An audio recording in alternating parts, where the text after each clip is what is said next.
Aujourd'hui, on va voir comment mixer de haut jusqu'en bas. Bonjour et bienvenue à l'Académie du Gros Son. Moi c'est André. Et moi c'est Gérald. Alors aujourd'hui on va parler d'une technique spécifique, le top-down mixing. En français le mixage de haut en bas, on va traduire, c'est notre traduction à nous. C'est une technique de mix particulière, on va la définir, vous expliquer ce que c'est. On va vous faire la démonstration de comment ça se passe en pratique et puis après on va discuter les pour, les contre, un peu notre point de vue. On n'est pas tout à fait d'accord avec André, donc une fois de plus on va peut-être se battre et on espère que de cette bagarre, en plus des bleus qu'on aura, ça vous apprendra des choses et vous permettra de vous inspirer pour la suite. Bon, avant de commencer dans le vif du sujet, mais qu'est-ce qu'on fait avant de commencer? Alors, comme d'habitude, si tu es habitué à la GS, tu peux juste skipper 30 secondes. Si c'est ta première fois, prends juste 2 secondes ici pour t'abonner à la chaîne. Parce que c'est cool, comme ça tu ne perds pas. Un petit like, ça fait toujours plaisir. Et surtout, va sur notre site web qui est www.academiedugrosson.com/bonus, sur lequel tu peux inscrire ton petit mail et recevoir pas mal de petits cadeaux bonus gratos, notamment pour ce genre d'exercice qu'on va faire aujourd'hui. Nous avons une liste de plugins gratuits. Oui. Dans cette liste, il y a pas mal de chouettes compresseurs, EQ, etc. qui sont, donc, comme je dis, gratuits et qui peuvent t'aider à mixer de haut en bas. Pourquoi pas. Donc, on va voir tout ça. Et dès que c'est fait, reviens ici et on parle tout de suite du top-down mixing. Yep. Alors, Gérald, dis-nous tout sur qu'est-ce que c'est en fait. Alors, la définition du top-down mixing. Le principe, c'est, on va dire, vous imaginez le mixage classique, tout le monde voit ça. On ouvre notre petite piste de grosse caisse, on fait son petit son, on ouvre notre petite de caisse claire et ainsi de suite pour tous les instruments. On fait un après l'autre. On fait des groupes ensemble. On traite éventuellement ces groupes ensemble. Et à la fin, on a notre busmaster sur lequel on le traite. Et donc un on jour, construit de bas, on fait la fondation, puis on construit tous les trucs jusqu'en haut. C'est cela. Dans le top-down mixing, quelqu'un s'est dit, et si on faisait l'inverse, ça peut commencer par le dessert, un repas. C'est-à-dire que vous travaillez d'abord... Chacun ses trucs, nous ne sommes pas là pour juger. Donc, vous avez votre balance de base, sans aucun traitement, et vous allez commencer par traiter l'ensemble. Donc, votre busmaster, vous allez commencer à mettre les EQ, les compressions, un peu ce qu'on fait habituellement à la fin, dans un mixage plus classique. Vous allez commencer ensuite à traiter les groupes d'instruments, donc tout ce qui est, imaginons tout ce qui sont les percussions, les batteries, tout ce qui est les voix et ainsi de suite par groupe, et éventuellement redescendre en tout à la fin pour aller ajuster les petits détails sur les pistes individuelles. Ça, c'est le principe en gros. Alors, pourquoi parle-t-on de cette technique? D'abord parce qu'elle existe et que vous n'en avez peut-être jamais entendu parler. Donc déjà, ben voilà, vous allez connaître quelque chose en plus dans le domaine du son. Voilà, il y a quelques années, ça faisait un petit peu le buzz, elle était un peu à la mode. Et c'est vrai qu'il y a quelque chose de très intéressant. On va en parler plus loin en détail. Mais quelque chose que nous, on trouve très intéressant dans cette technique, c'est qu'elle reprend un peu nos principes qui sont chers à nos cœurs, comme vous le savez. C'est que ça permet d'avoir d'abord d'entrée de jeu une visualisation complète de ce qu'est le morceau, de la vision musicale et émotive du morceau. Et au lieu de commencer directement petit bout par petit bout, on travaille directement sur l'ensemble du morceau et d'entrée de jeu, on le dirige vers où on veut aller. Voilà. Et donc, c'est intéressant pour quelqu'un qui débute. Il y a des choses à faire. Après, on vous en parle plus en détail tout à l'heure, parce que là, on va déjà... Attends. Donc, avant qu'on vous parle donc plus pourquoi le faire ou pourquoi ne pas le faire, je vous montre un peu à quoi ça ressemble. Donc, devant moi ici, j'ai notre morceau habituel qu'on a... Bon, en fait, non, ça fait déjà un petit moment qu'on n'a pas utilisé. On l'avait délaissé. On l'avait délaissé un peu. Le morceau qu'on a mixé dans une autre vidéo, c'est un peu comme ceci.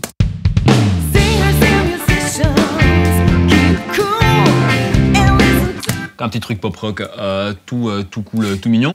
Et donc le top-down mixing, c'est, comme je le disais, l'idée c'est d'avoir une petite balance de base, un peu balance de travail sur des pistes brutes. On n'a encore rien fait dessus, ou presque rien. Si vous avez fait un truc dessus, c'était au moment de la prod ou au moment de l'enregistrement. Là, on va mixer, on fait une petite balance sympathique. Donc je fais ça vite fait et puis on écoute ça. C'est l'étape numéro 1.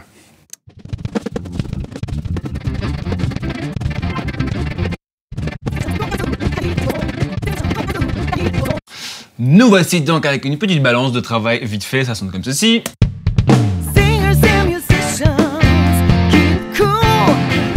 Un peu brut, somme toute. Donc, dans la technique top-down mixing, ou mixer de haut en bas, on va commencer donc par l'endroit où tout se retrouve, le master bus, ou le mix bus, ou le tout bus, comme vous voulez. Ici, si jamais tu sais pas ce que c'est le master bus, et pourquoi, à quoi ça ressemble, pourquoi c'est là, etc., on a une vidéo ici qui ressemble à ceci, où Gérald t'explique tout ça. C'est bien fait. Et donc, sur ce master, on va mettre des choses comme des EQ, des saturations, des compresseurs, etc. pour un peu sculpter l'ensemble de notre son. Faisons ça vite fait. Ici, attention, ce n'est pas un cours de comment mixer en top down, c'est juste pour vous montrer le principe. Étape après étape, ouais. Voilà. Donc ce que je vais faire ici, ce sera une réponse un peu rapide, instinctive à ce que j'ai devant moi. Voilà.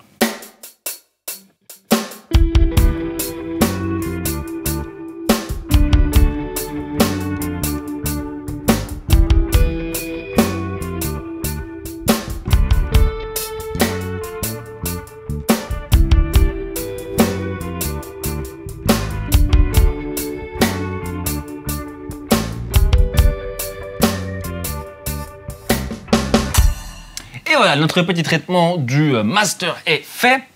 Voici une petite comparaison. Donc ici, comme je disais, c'est pas un cours sur comment mixer, donc je vais pas montrer tous les trucs pour que la vidéo fasse pas 3000 heures. Mais comparons juste vite fait avec et sans. Donc ici, j'ai fait juste une compression, un peu d'EQ, un peu de saturation, de nouveau un peu de compression et limiteur. Sans rien du tout comme on avait tout à l'heure, ça sonne comme ça.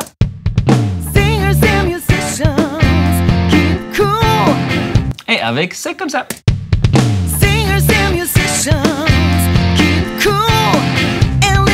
Voilà, on commence à avoir un peu un mix un peu plus intéressant.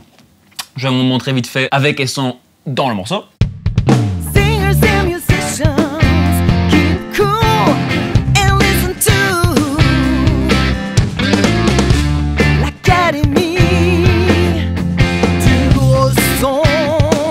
Voilà, donc ça c'est l'étape numéro 2, c'est-à-dire donc on avait notre petite balance, c'était l'étape numéro 1, notre étape numéro 2 c'est donc le master, le haut du panier si vous voulez, vraiment là où tout se retrouve.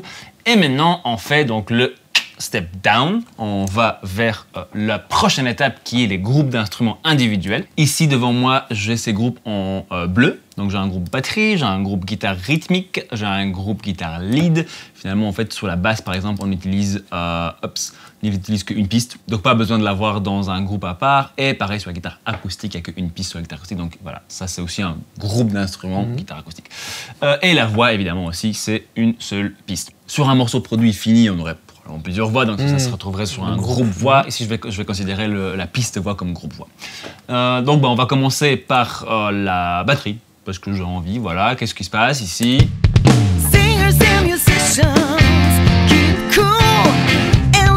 C'est cool, mais on pourrait peut-être un peu faire ressortir tous les détails, un tout petit peu ramener toutes ces batteries ensemble. Là, c'est beaucoup pac, pac, pac, pac, mais je perds un peu beaucoup de détails autour. Donc là, on travaille sur toutes les pistes de la batterie en même temps. Hein. C'est ça. Hors de question, interdit pour le moment de toucher à la grosse caisse. On a une piste grosse caisse, une caisse claire, une piste overhead. On n'y touche pas, là, c'est vraiment sur les trois en même temps. Elles sont ici. En gros, on va travailler sur ça.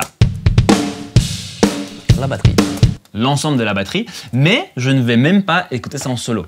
Je vais pas juste écouter la batterie et essayer de faire ressortir des trucs en écoutant que la batterie. Je vais vraiment écouter tous les mix sans jamais mettre un seul solo. Là, ça fait pas nécessairement partie du top-down mixing spécifiquement, mais ça a du sens dans le concept. Dans le concept, dans le contexte du truc. Je pense que c'est encore plus intéressant de se forcer à travailler comme ça pour faire travailler votre oreille d'ensemble. Comme je disais, je veux faire ressortir un peu de détails dans cette batterie, de cymbales surtout. Un tout petit peu de snap sur la caisse claire. Pour ça, je vais prendre une compression, voilà, je fais ça vite fait.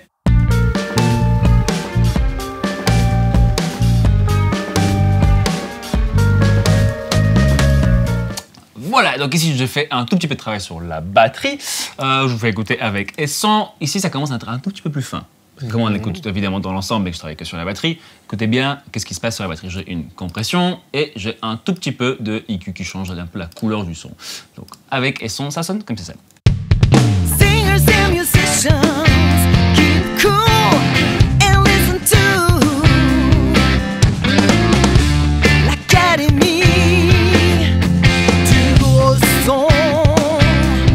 Voilà, je passe vite fait maintenant le reste des instruments, des groupes d'instruments, hop, et on se retrouve tout de suite.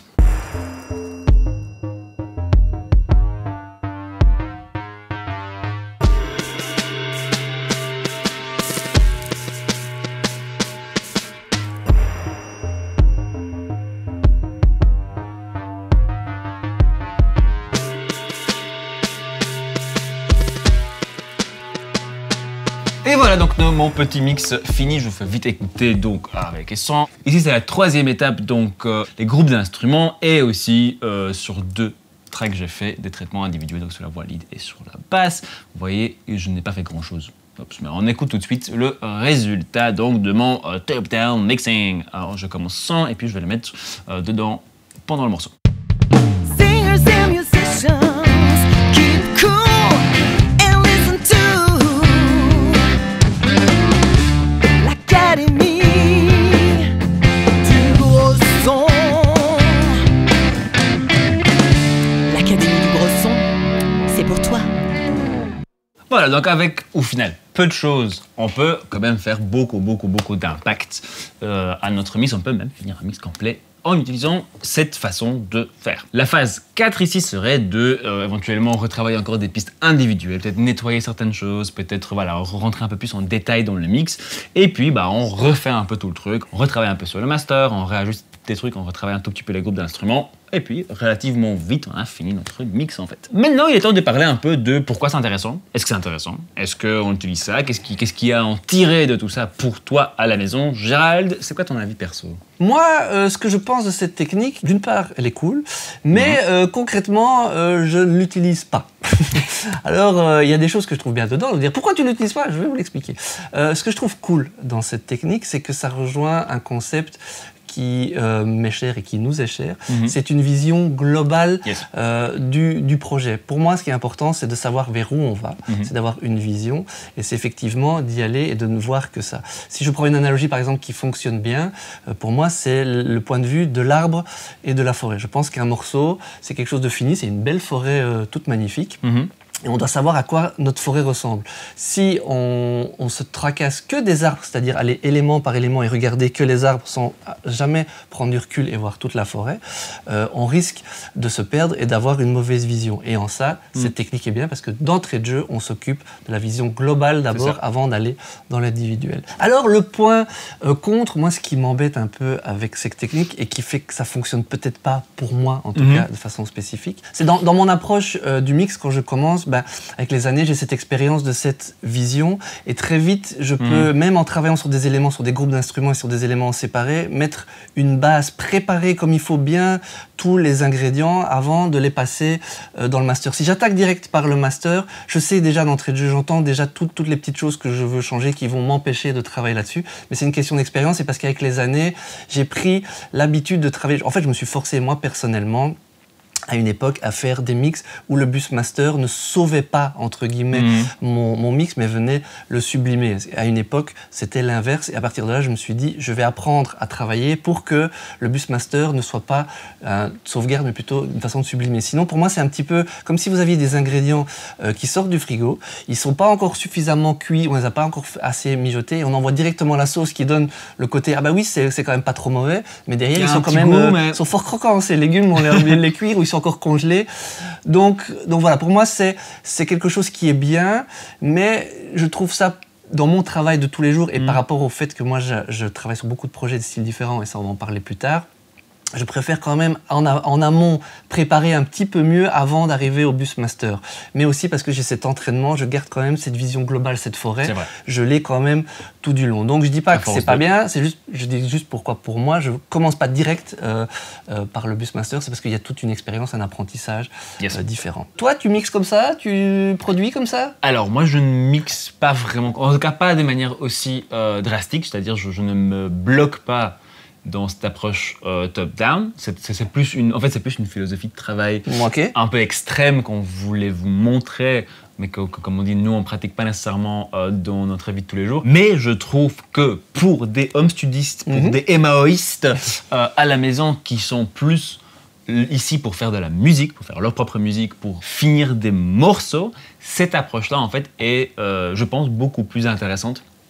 Parce que, de un, si on travaille un tout petit peu comme ça veut dire que beaucoup plus rapidement on arrive à quelque chose. Donc ici, enfin, vous avez vu, ça m'a pris, bon, vous n'avez pas vu parce que j'ai fait le truc un peu rapidement. Ça a été très vite. Voilà, ça a été super vite, mais dans la vraie vie, ça m'a pris 10 minutes peut-être pour faire ce petit mix. Si je devais ouvrir chaque piste à part, analyser le truc, faire ce que je peux faire dessus. Au début, en général, on va trop loin, on ne sait pas trop, on met 3000 plugins, tout ça, donc je risquerais de passer plusieurs heures ici, 2-3 heures, à juste un peu, en fait, arriver au même résultat que ce que je suis arrivé ici, et finir par avoir un mix où il y a plein de gros problèmes, comme Gérald disait, où je dois quand même les rattraper sur le master.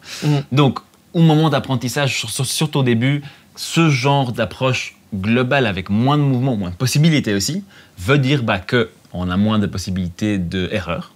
Quand on fait un mouvement qui marche pas, bah, c'est un mouvement qui marche pas sur l'ensemble, on l'entend tout de suite.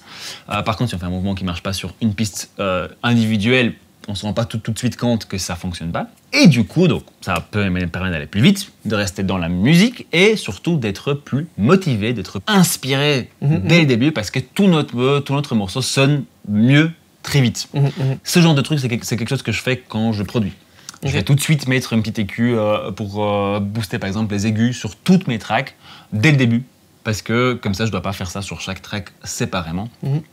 Ou alors je le fais mais je le fais beaucoup moins fort et tout ce que j'enregistre dans ma session finit par sonner un tout petit peu mieux, un tout petit peu plus cool, un tout petit peu plus ouvert, plus voilà. Ce genre de truc je l'ai fait directement dans ma session dès que je commence à enregistrer. Et surtout, bah, ça rejoint un peu tout ce qu'on a dit jusque là, ça nous permet de travailler un ensemble et un ressenti musical émotionnel plus que des aspects très techniques et surtout pointus. Personne ne s'est jamais dit en écoutant un morceau waouh, l'EQ sur ce kick, elle est vraiment pointue quoi, elle est smooth. Enfin, en tout cas pas grand monde. Donc pour être plus inspiré, pour travailler plus vite et pour garder le morceau, finir plus de morceaux plus vite et passer au prochain morceau, ça je pense ça va être vraiment intéressant. Par contre là où ça marche un tout petit peu moins bien, c'est si notre enregistrement de base ou notre prod de base n'est pas soigné et qu'on a beaucoup de petites choses à régler sur des pistes individuelles. Bah là, c'est tout de suite plus compliqué parce qu'on essaye de faire des grands mouvements sur l'ensemble, mais on perçoit tout le temps des petits problèmes et on se dit... Et ces petits problèmes captent notre attention, notamment des gros S sur des voix ou des gros boum sur les guitares électriques, ce genre de trucs. Beaucoup de bruit sur quelque chose. Voilà, ce genre de détails, si vous n'avez pas pris le temps de bien les soigner avant de commencer à mixer, bah, voilà, dans ce top-down mixing, ça marche un peu moins bien parce qu'on ne commence pas par le nettoyage, on commence par l'ensemble. Et aussi, si c'est un morceau qui demande beaucoup de mouvements, où il se passe des trucs au début, une piste doit être calme au début, mais forte, donc il faut créer des automations. C'est compliqué d'aller compresser un master si ces mouvements ne sont pas encore tout à fait créés. Voilà. Donc ça fonctionne dans ce cas-là peut-être un peu moins. Donc pour résumer tout ça, pourquoi est-ce que c'est cool, pourquoi est-ce que c'est pas cool, qu'est-ce que tu dois en tirer de cette vidéo pour aller travailler chez toi?